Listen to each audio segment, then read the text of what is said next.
بسم اللہ الرحمن الرحیم۔ محترم ناظرین، روزانہ نماز عصر کے بعد اس سورت کی تسبیح پڑھو جو اللہ تبارک و تعالی کی سب سے پسندیدہ تسبیح ہے، اور عصر کی نماز کے بعد پڑھنے سے اس کے فضائل اور بھی بڑھ جاتے ہیں، کیونکہ یہ وقت قبولیت دعا کا ہے جب فرشتے دن بھر کے اعمال لے کر اللہ کے حضور حاضر ہوتے ہیں۔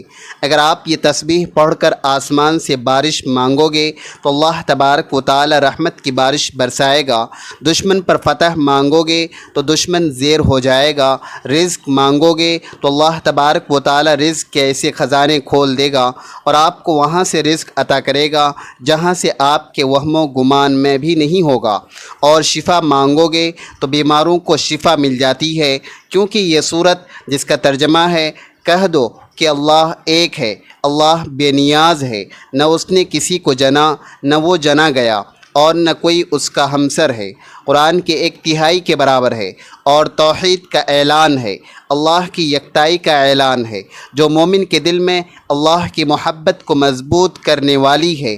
کیا آپ نے کبھی زندگی میں ایسا لمحہ محسوس کیا ہے جب دل کے اندر کی بے چینی، آنکھوں کے آنسوں اور سینے کا بوجھ ایک ساتھ نکلنے کو تڑپ رہا ہو، جب آپ کے سامنے راستے بند ہو جائیں، دروازے مکمل بند ہو جائیں اور دعائیں جیسے آسمان تک پہنچنے سے پہلے ہی لوٹ آئیں، لیکن اللہ کے خزانوں میں کبھی کمی نہیں آتی؟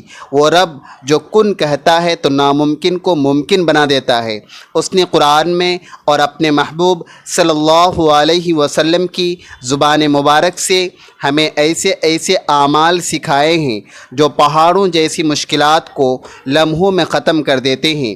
آج میں آپ کو ایک ایسا ہی راز بتانے والا ہوں، ایک ایسی تسبیح، ایک ایسا وظیفہ جس کی تاثیر کا تصور بھی آپ کے رونگٹے کھڑے کر دے گا۔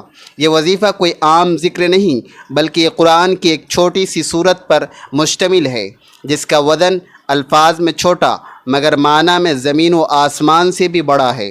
آپ اسے بچپن سے سن کے آئے ہیں، نماز میں پڑھتے آئے ہیں، بچوں کو یاد کرواتے آئے ہیں، لیکن شاید آج تک اس کی اصل روحانی طاقت سے واقف نہ ہوں۔ ذرا تصور کریں، آپ عصر کی نماز ادا کر کے مسنون اذکار کے بعد بیٹھتے ہیں اور پھر سورۃ الاخلاص کی مخصوص تسبیح کو پڑھنا شروع کرتے ہیں۔ جیسے ہی آپ قل هو اللہ احد کی پہلی صدا لگاتے ہیں، آپ کے دل کی دھڑکن بدلنے لگتی ہے، آپ کو محسوس ہوتا ہے کہ کوئی غیبی سکون آپ کے اندر اتر رہا ہے، جیسے فرشتے آپ کے ارد گرد اتر آئے ہوں۔ آپ کا یقین مضبوط ہونے لگتا ہے کہ اب دعا قبولیت کے دروازے پر دستک دے چکی ہے۔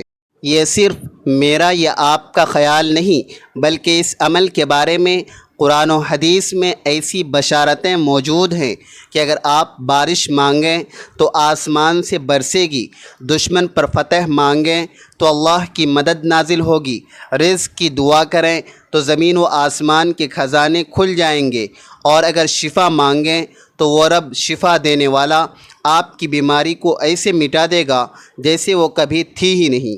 حضرت محمد صلی اللہ علیہ وسلم نے سورۃ الاخلاص کے بارے میں فرمایا کہ یہ قرآن کے 1/3 کے برابر ہے۔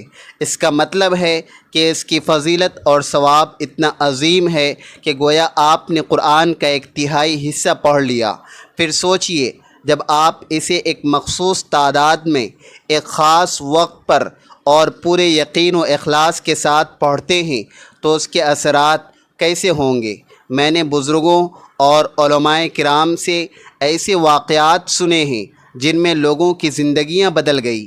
قرض کے بوجھ تلے دبے لوگ ایک ہفتے میں آزاد ہو گئے، لا علاج مریض صحت مند ہو گئے، دشمن کمزور پڑ گئے، اور وہ لوگ جو برسوں سے اولاد کے لیے ترس رہے تھے، اللہ نے انہیں اولاد کی خوشخبری دی، اور یہ سب اسی تسبیح، اسی صورت کی برکت سے ہوا۔ لیکن شرط یہ ہے کہ اسے یقین، محبت اور پابندی سے پڑھا جائے۔ عصر کا وقت روحانی طور پر بھی خاص اہمیت رکھتا ہے۔ دن کے اختتام پر جب فرشتے دن بھر کے اعمال لے کر اللہ کے حضور حاضر ہوتے ہیں، تب آپ کا یہ ذکر، یہ صورت اور آپ کی دعائیں براہ راست آسمان کی طرف جاتی ہیں۔ یہی وہ لمحہ ہے جب اگر آپ کے دل میں کوئی حاجت ہے تو وہ اللہ کے سامنے رکھی جائے اور اس کے دروازے پر دستک دی جائے۔ آج میں آپ کو ذکر کا مکمل طریقہ، اس کے فضائل اور اس سے جڑی قرآنی احادیث دلائل کے ساتھ ساتھ کچھ ایسے مستند واقعات سناؤں گا جو آپ کے دل کو ہلا کر رکھ دیں گے۔ یہ کوئی سنی سنائی بات نہیں بلکہ اللہ کے کلام کی طاقت کا زندہ ثبوت ہے۔ اگر آپ چاہتے ہیں کہ آپ کی زندگی سے تنگ دستی، بیماری، دشمنی اور مایوسی ہمیشہ کے لیے ختم ہو جائے، اگر آپ چاہتے ہیں کہ آپ کی دعائیں بغیر رکاوٹ کے عرش تک پہنچے، اور اگر آپ چاہتے ہیں کہ آپ کے دل میں اللہ کی محبت اور یقین کا چراغ ہمیشہ روشن رہے، تو یہ ویڈیو آپ کے لیے ہے۔ آخر تک دیکھیں، کیونکہ جو راز میں آپ کو بتانے والا ہوں وہ آپ کی زندگی کو بدل سکتا ہے۔ ناظرین، قرآن مجید کے سمندر میں بے شمار صورتیں اپنی اپنی شان رکھتی ہے، مگر کچھ صورتیں ایسی ہیں جو اپنے اندر غیر معمولی فضیلت اور طاقت سمیٹے ہوئے ہیں۔ ان میں سب سے نمایاں اور منفرد صورت ہے سورۃ الاخلاص۔ یہ محض 4 آیات پر مشتمل ہے، مگر اس کا پیغام اتنا عظیم ہے کہ یہ ایمان کی بنیاد کو مضبوط کر دیتی ہے۔ سورۃ الاخلاص میں اللہ تبارک و تعالی اپنی یکتائی، بے نیازی اور صفات کاملہ کا اعلان فرماتا ہے۔ قل هو اللہ احد، کہہ دو کہ اللہ ایک ہے، اللہ بے نیاز ہے، نہ اس نے کسی کو جنا نہ وہ جنا گیا، اور نہ کوئی اس کا ہمسر ہے۔ یہ آیات ہمیں اللہ کی صفات توحید کا واضح درس دیتی ہے کہ یہ صورت ہر طرح کے شرک، وہم اور گمراہی کا خاتمہ کرتی ہے۔ صحیح بخاری کی روایت ہے کہ نبی کریم صلی اللہ علیہ وسلم نے فرمایا کہ یہ قرآن کے 1/3 کے برابر ہے۔ اس کا مطلب یہ ہے کہ سورۃ الاخلاص کے الفاظ اور مفہوم اس قدر جامع ہیں کہ گویا آپ نے قرآن کا 1/3 حصہ پڑھ لیا ہو۔ حضرت عائشہ صدیقہ رضی اللہ تعالی عنہا بیان کرتی ہیں کہ ایک صحابی ہر نماز میں سورۃ الاخلاص پڑھتے تھے۔ جب لوگوں نے وجہ پوچھی تو انہوں نے کہا کہ یہ سورت رحمان کی صفت بیان کرتی ہے اور مجھے یہ پسند ہے۔ نبی کریم صلی اللہ علیہ وسلم نے فرمایا کہ اس کی محبت اسے جنت میں لے جائے گی۔ یہ حدیث ہمیں یہ سکھاتی ہے کہ سورۃ الاخلاص سے محبت کرنا اور اسے کثرت سے پڑھنا جنت کا ذریعہ ہے۔ مسند احمد کی روایت ہے کہ رسول اللہ صلی اللہ علیہ وسلم نے فرمایا کہ جو شخص سورۃ الاخلاص 10 بار پڑھے، اللہ تبارک و تعالی اس کے لیے جنت میں ایک محل بنا دے گا۔ سورۃ الاخلاص کا ورد شیطان اور جادو کے اثرات سے حفاظت کا ایک قوی ذریعہ ہے۔ بزرگوں نے اسے صبح و شام کے اذکار میں شامل رکھا۔ علماء کرام اس بات پر متفق ہیں کہ سورۃ الاخلاص نہ صرف عقیدے کی بنیاد کو مضبوط کرتی ہے بلکہ دل میں اللہ کی محبت اور یقین پیدا کرتی ہے۔ امام ابن تیمیہ فرماتے ہیں کہ سورۃ الاخلاص مومن کے دل میں ایسا نور پیدا کرتی ہے جو اس کے عقیدے کو ہر قسم کے باطل سے پاک کر دیتا ہے۔ عصر کے بعد یہ سورت پڑھنا خاص تاثیر رکھتا ہے کیونکہ یہ وقت قبولیت دعا کا وقت ہے، اور جب دعا کے ساتھ اللہ کی وحدانیت کا اعلان ہو تو قبولیت کے امکانات کئی گنا بڑھ جاتے ہیں۔ سورۃ الاخلاص مختصر ہے مگر عظیم پیغام رکھنے والی صورت ہے جو مومن کے ایمان کو مضبوط کرتی ہے، اس کے لیے جنت کا دروازہ کھولتی ہے اور اس کی دعاؤں کو قبولیت کی راہ پر ڈال دیتی ہے۔ ناظرین، دن و رات کے 24 گھنٹوں میں 5 ایسے سنہرے لمحات ہیں جن میں ایک مومن اپنے رب سے ہم کلام ہوتا ہے، اور ان میں سب سے خاص مقام نماز عصر کو حاصل ہے۔ یہ وہ وقت ہے جب دن اور رات کی ذمہ داریوں والے فرشتے باری باری بدلتے ہیں، اعمال کا ریکارڈ اللہ کے سامنے پیش ہوتا ہے اور رحمت کے دروازے وسیع ہو جاتے ہیں۔ عصر کا وقت محض نماز کا وقت نہیں بلکہ یہ دن کے اختتام کی ایک خاص گھڑی ہے۔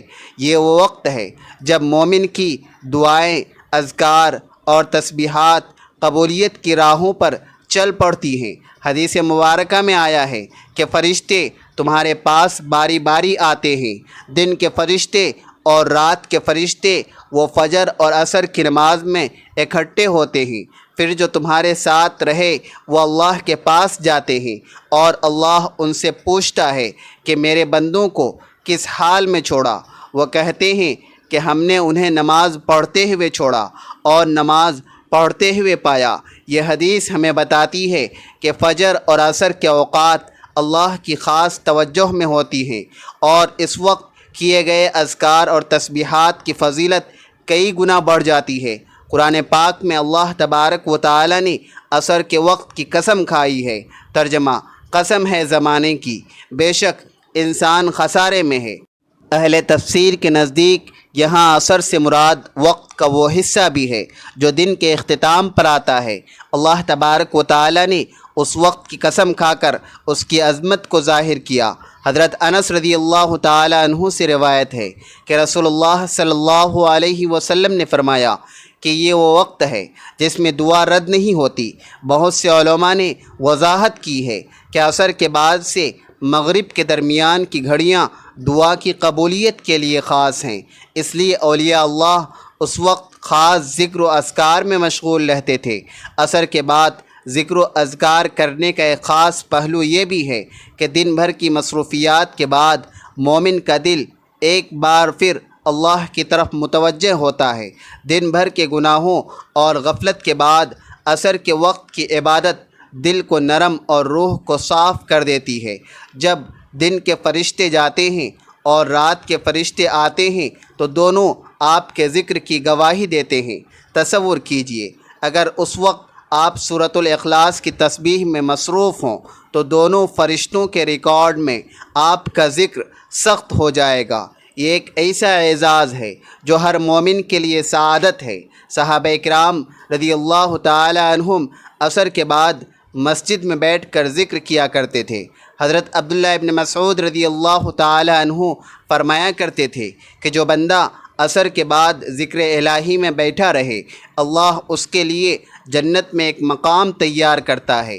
جب ہم سورۃ الاخلاص کو عصر کے بعد پڑھتے ہیں تو اس کے دو بڑے فائدے ہوتے ہیں۔ نمبر ایک، عصر کے وقت خود قبولیت کا وقت ہے۔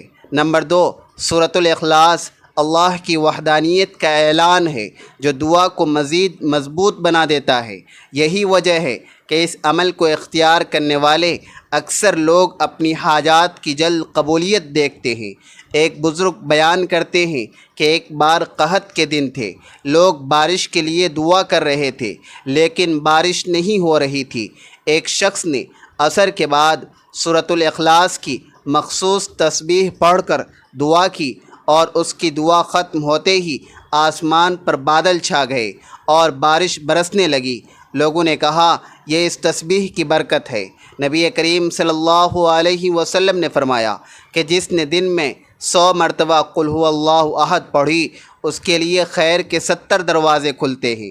یہ حدیث اس بات کا اشارہ ہے کہ سورۃ الاخلاص ہر حاجت، چاہے وہ رزق ہو، بارش ہو یا شفا کے لیے دعا کی قبولیت کا ذریعہ بن سکتی ہے۔ حضرت عائشہ صدیقہ رضی اللہ تعالی عنہا سے روایت ہے کہ جب رسول اللہ صلی اللہ علیہ وسلم بیمار ہوتے تھے تو معوذتین اور سورۃ الاخلاص پڑھ کر اپنے اوپر دم کرتے اور ہاتھ پھیرتے۔ یہ ثبوت ہے کہ یہ سورت بیماری کے علاج کے لیے بھی مسنون ہے۔ اللہ تبارک و تعالی فرماتا ہے کہ اور ہم نے آسمان سے پانی نازل کیا برکت کے ساتھ۔ سورۃ الاخلاص پڑھ کر بارش کی دعا کرنا اسی قرآن سنت کے مطابق ہے کہ ہم وسیلہ بنائیں اللہ کی رحمت کا۔ قرآن میں ہے کہ اللہ مومنوں کا دوست ہے، وہ انہیں اندھیروں سے روشنی کی طرف نکالتا ہے۔ سورۃ الاخلاص کا ورد دشمن کی سازشوں کے اندھیروں سے نکلنے اور فتح پانے کا ذریعہ ہے۔ جو اللہ پر بھروسہ کرے وہ اس کے لیے کافی ہے۔ سورۃ الاخلاص اللہ پر توکل کا سب سے بڑا اعلان ہے اور توکل رزق کے دروازے کھول دیتا ہے۔ ناظرین، دنیا میں بے شمار اذکار اور وظائف ہیں لیکن ان سب میں سب سے زیادہ مؤثر اور طاقتور وہ ہیں جو قرآن و سنت سے ثابت ہوں اور اللہ کے محبوب بندوں نے انہیں آزمایا ہو۔ سورۃ الاخلاص کی تسبیح انہی منتخب اعمال میں سے ایک ہے۔ یہ محض الفاظ کا مجموعہ نہیں بلکہ ایمان، یقین اور محبت الہی کا اعلان ہے، اور جب اسے عصر کی نماز کے بعد پڑھا جائے تو اس کا اثر کئی گنا بڑھ جاتا ہے۔ سورۃ الاخلاص کو کثرت سے پڑھنے کی فضیلت نبی کریم صلی اللہ علیہ وسلم کے کئی احادیث سے ثابت ہے۔ بعض اوقات میں پڑھنا جیسے فجر یا عصر کے بعد اہل علم کے نزدیک دعاؤں کی قبولیت کے اسباب میں سے ہے۔ یہ وظیفہ دراصل ذکر قلب اور ذکر لسان کا امتزاج ہے۔ زبان پڑھتی ہے، دل یقین کرتا ہے اور اللہ کا نور انسان کے وجود میں اترتا ہے۔ ہر عمل کی قبولیت کی بنیاد نیت پر ہے۔ رسول اللہ صلی اللہ علیہ وسلم نے فرمایا کہ اعمال کا دار و مدار نیتوں پر ہے۔ اس وظیفے سے پہلے دل میں پختہ نیت کریں کہ یہ ذکر صرف اللہ کی رضا اور اپنی جائز حاجات کی تکمیل کے لیے ہے، نہ کہ محض آزمائش یا دنیاوی دکھاوے کے لیے۔ وظیفہ شروع کرنے سے پہلے دل میں یہ نیت کریں کہ یا اللہ، میں یہ سورۃ الاخلاص تیری رضا کے لیے پڑھ رہا ہوں یا پڑھ رہی ہوں، اور اپنی حاجت مثلاً رزق، شفا، بارش، دشمن پر فتح تیرے سامنے رکھتا ہوں یا رکھتی ہوں۔ وقت کی نزاکت کو مد نظر رکھتے ہوئے چلتے ہیں وظیفے کی جانب۔ آپ نے سب سے پہلے نماز عصر ادا کرنی ہے۔ نماز عصر ادا کرنے کے بعد آپ نے حضور پاک صلی اللہ علیہ وسلم کی ذات اقدس میں درود پاک کا نذرانہ پیش کرنا ہے۔ ایک بار ثواب کی نیت سے میرے ساتھ بھی درود پاک پڑھ لیں۔ اللہم صلی علی محمد وعلی آل محمد کما صلیت علی ابراہیم وعلی آل ابراہیم انکا حمید مجید۔ اللہم بارک علی محمد وعلی آل محمد کما بارکت علی ابراہیم وعلی آل ابراہیم انکا حمید مجید۔ درود پاک پڑھنے کے بعد آپ نے ایک تسبیح سورۃ الاخلاص کی پڑھنی ہے۔ بسم اللہ الرحمن الرحیم، قل هو اللہ احد اللہ الصمد لم یلد ولم یولد ولم یکن لہ کفوا احد۔ ایک تسبیح سورۃ الاخلاص کی پڑھنے کے بعد آپ نے اللہ تبارک و تعالیٰ کے مبارک ناموں کی ایک تسبیح پڑھنی ہے۔ آپ نے یا وہابو، یا رزاقو، یا کریمو، ان تین ناموں کو ملا کر پڑھیں گے تو ایک شمار ہوگا۔ آپ نے ان تین ناموں کی ایک تسبیح پڑھنی ہے۔ یہ دو تسبیح پڑھنے کے بعد آپ نے دوبارہ درود پاک پڑھنا ہے جو شروع میں پڑھا تھا۔ درود پاک پڑھنے کے بعد آپ نے ایک مرتبہ سورۃ المزمل کی تلاوت کرنی ہے۔ یہ وظیفہ پڑھنے کے دوران دل میں اپنی حاجت کا تصور رکھیں، جیسے بارش کی دعا مانگ رہے ہیں تو بادلوں کا تصور، شفا مانگ رہے ہیں تو صحت مند ہونے کا تصور۔ اہل ایمان کا تجربہ ہے کہ اس وظیفے کو مسلسل 7 دن یا 21 دن تک کرنے سے حیرت انگیز نتائج ظاہر ہوتے ہیں۔ کبھی کبھی پہلے ہی دن دعا کی قبولیت کے آثار ظاہر ہو جاتے ہیں۔ سورۃ الاخلاص کی تسبیح عصر کے بعد ایک مجرب اور روحانی اثر رکھنے والا عمل ہے، بشرط کہ اسے درست نیت، صحیح طریقے اور مکمل یقین کے ساتھ کیا جائے۔ یہ نہ صرف حاجات کو پوری کرتا ہے بلکہ ایمان کو بھی مضبوط کرتا ہے۔ وظیفہ مکمل کرنے کے بعد دونوں ہاتھ اٹھا کر عاجزی کے ساتھ دعا کریں۔ دعا میں پہلے اللہ کی حمد و ثنا کریں، پھر نبی کریم صلی اللہ علیہ وسلم پر درود بھیجیں اور آخر میں اپنی حاجات مانگیں۔ دعا میں یقین رکھیں کہ قبولیت ابھی ہوگی۔ ناظرین، یہ تھا سورۃ الاخلاص کی تسبیح کا وہ مبارک عمل جو نہ صرف قرآن و حدیث سے ثابت ہے بلکہ صدیوں سے بزرگان دین کے تجربات اور لاکھوں مسلمانوں کی دعاؤں کی قبولیت کا ذریعہ رہا ہے۔ یہ عمل ہمیں یاد دلاتا ہے کہ اصل طاقت اور اختیار صرف اللہ تبارک و تعالیٰ کے پاس ہے۔ وہی بے نیاز ہے، وہی رازق ہے، وہی شافی ہے اور وہی دشمنوں پر غالب آنے والا ہے۔ عصر کے بعد کا وقت دل کی سچی نیت اور سورۃ الاخلاص کی تکرار گویا آسمان اور زمین کے درمیان ایک ایسا نورانی پل ہے جس سے دعا سیدھی عرش الہی تک پہنچتی ہے۔ اگر ہم اس وظیفے کو محض ضرورت کے وقت نہیں بلکہ زندگی کا مستقل حصہ بنا لیں تو انشاءاللہ دنیا اور آخرت دونوں میں کامیابی ہماری ہم سفر ہوگی۔ یہ ایک پکار ہے دل کی گہرائیوں سے رب کی طرف یقین کے ساتھ اور جب یقین کامل ہو تو رحمت کے دروازے خود بخود کھل جاتے ہیں۔ آخر میں اللہ تبارک و تعالی سے دعا ہے کہ اللہ تبارک و تعالی میرا سنانا اور آپ کا سننا اپنی پاک بارگاہ الہی میں قبول و منظور فرمائے۔ جو مانگا مقدر فرمائے، جو نہیں مانگ سکے بن مانگے عطا فرمائے۔ اللہ تبارک و تعالی نیکی کی بات کو سننے، سمجھنے اور اس پر عمل کرنے کی طاقت اور توفیق مرحمت فرمائے۔ ناظرین، ویڈیو اچھی لگی ہو تو ویڈیو کو لائک کریں، شیئر کریں، چینل کو سبسکرائب کریں اور کمنٹ باکس میں اللہ تبارک و تعالی کے 99 ناموں میں سے کوئی ایک نام ضرور ٹائپ کریں۔ اگلی ویڈیو تک کے لیے اجازت دیجیے۔ اللہ حافظ۔